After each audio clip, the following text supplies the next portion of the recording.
So what I'll do is I'll just sort of read out the blurb, and then I'll share some of the images with you folks. So many artists have used their mind's eye to create images and develop engaging stories and spaces from this viewpoint.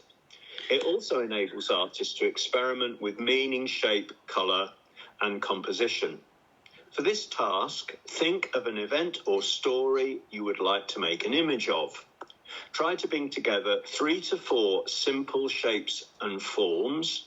Use the edges of your composition and avoid placing all the activity in the centre. So it's a kind of mind exercise, but also a formal exercise as well. You've got to think about how you're placing your shapes. That's a kind of important thing for me. I'm just going to see if I can share some of these images on the Pinterest page. Again, just bear with me.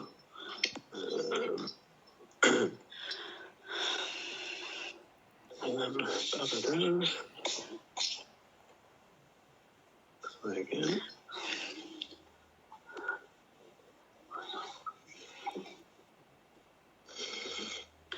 Yeah, there we go. So it should just come up in a second.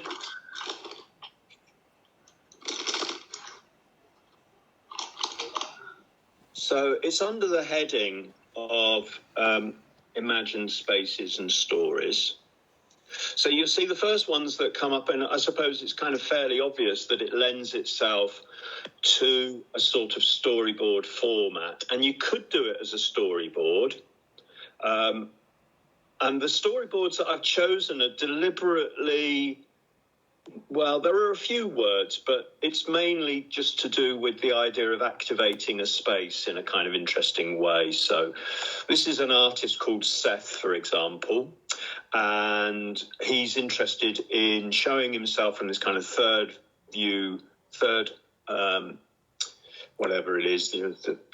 person viewpoint, I should say. And he puts himself, a kind of urbanite, into a rural setting. And he uses the different settings as a means of emphasising this idea of contemplation. And you can see over here, he remembers this event where he sees this woman in the street and he exchanges a few words with her. So some of what he does is remembered, some of what he does is imagined. But if you scroll down, you can see that artists have treated the theme differently. I mean, most people, I think, know about Frida Kahlo's work. Now, all of Frida Kahlo's work emerged from a kind of blend of her own sense of identity with some of the things that were happening in her life and other things that just seemed to be kind of crazy. It's kind of Mexican ideas that were to do with fable and myth and legend. But this is quite a famous one. This one on the right-hand side, it's to do with she had a stormy relationship with her husband, the artist Diego Rivera, over many years. And the image that she's depicted there is, you only loved me for my hair, and now that I have no hair, you no longer love me. So she sort of cut it off and put it all over the ground. So it's kind of quite a confessional sort of painting. Another good artist who uses the sort of semi-autobiographical quality in her work in a really interesting way, I think, is Eileen Cooper. You can see that she's just doing something really simple, putting on lipstick, but showing herself from her mind's eye. And then in other instances, you can see that she's sort of showing herself enjoying nature, or just in this kind of, it's like a sort of semi-autonomous world. It's kind of the real world, but as somebody said to me so sort of eloquently one time, a drawing or a painting is a place where dreams can come true. There we are. And this one at the bottom, you can see with Eileen Cooper. She's in this room, she's naked, she's doing a drawing, and she's got other things in the room that kind of gives her a sense of well-being. So there are different sorts of examples that I've got on this page. Philip Guston is another one who liked to use his imagination a lot. I like this one of the couple lying in bed. It's sort of drawn in an almost cartoony style. Or this one, which is much darker, which represents a riot. or this one that just simply represents a cup of tea seen from the mind's eye, or this that represents an imagined legend. So I do understand that there is quite a lot on this page that's maybe too much to digest in one day. So I would recommend that you return to it if you've an idea or you've an interest in making images from what I call the mind's eye, or other people would say the imagination. It's something that you could return to. But what it allows you is a kind of license to distort things. You see these figures, for example, Eileen Cooper's figures, or Philip Guston's figures, or these by Marc Chagall. They're kind of playful and childlike. This is a really well-known image by Marc Chagall, and the figures don't even obey the laws of beauty. It's him and his wife in this imaginary setting, and they appear to be sort of completely floating, but completely flat. And in terms of composition, as I said, most of the imagery that I've selected for this page is inventive in terms of the way that they're composed as well. So you find activity on the edges, you find interest in colour, you find interesting stories. There's all sorts of stuff going on. So, yeah, I'm sure it should appeal to you, and I look forward to seeing the results and what you might do. So are we all right with that then, folks? Has anybody got any questions?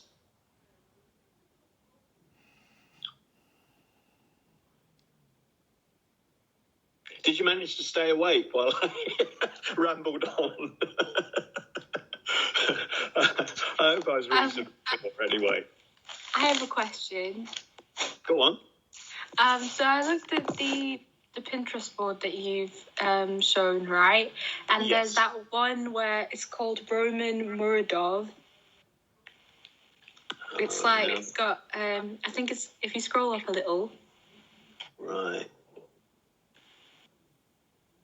A little more. A little more, okay. It's there, Roman Muradov. The man in black, and he's got a hat.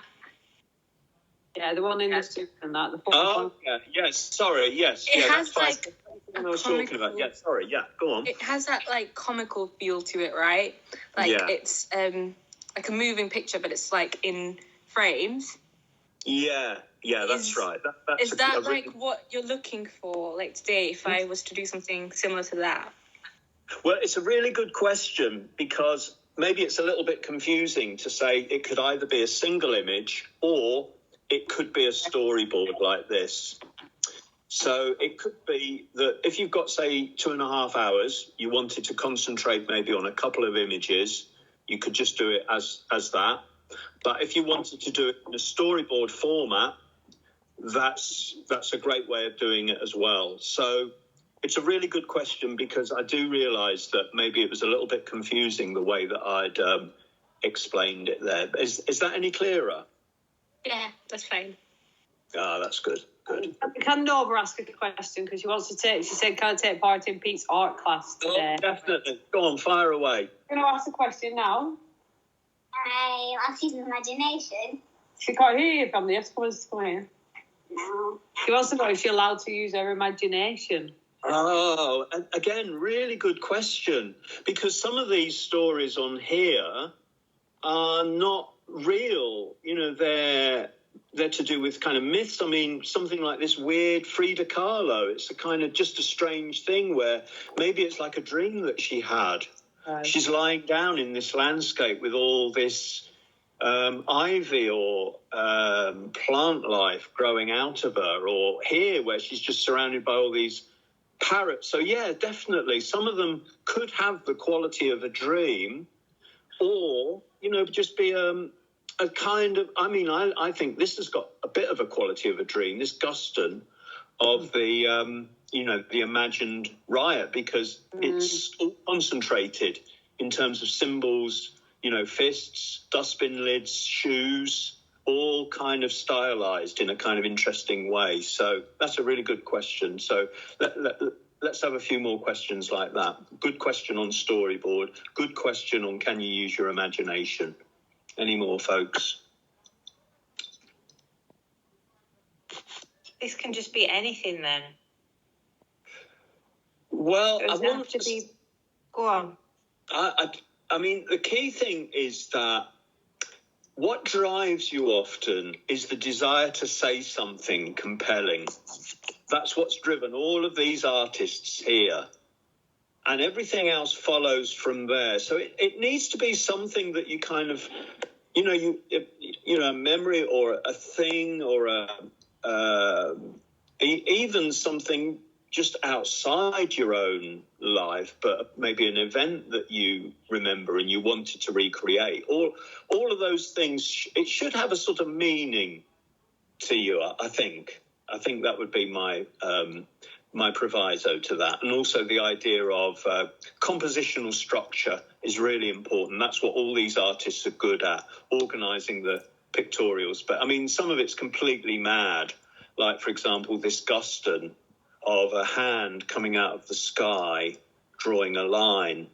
But he was a complete one-off. He'd made abstract paintings his whole life. And then suddenly, in the late 1960s, you can see him over here on the left, he started making these cartoon-like paintings, and everybody thought he'd gone insane. But he had the last laugh because he kind of triggered a whole new art movement, most of which these artists, Eileen Cooper and so on, emerged from. So, yeah, I would say, yeah, it can be anything, but it should be something that you feel driven to represent in some way. Is that all right? Is that okay? Yeah, Nova's happy with that, so I think the rest will be all right. I mean, just for a simple one, I love this. I mean, I'm a bit of a Guston. I dropped my phone. Really, but this is a picture of him. That's a plate of chips. There, he's lying in bed smoking with a plate of chips in his studio. But really a kind of mind. It's not really a view of his studio as if he's sat there with his sketchbook and drawn it. It's a kind of synthesis of all those different shapes and patterns that are to do with that environment that he imagines. So obviously you're going to have a different take on it from me, but this idea of an imagined space and a story, I think could be great for certain people. So there's Eileen Cooper in her space. I mean, that's a great picture as well. She's been doing images for 30 years, really kind of developed a sort of personal mythology, all from imagination. So I could do something that's obviously to do with my FMP as well, and then I could add that to my OneNote. Yeah, that's a good idea. Yeah, I like that. Because obviously you're saying about personal experience and all that kind of stuff, so... Yeah. Absolutely, Claire, yeah. Okie doke. I mean, this might offer a springboard for someone's FM.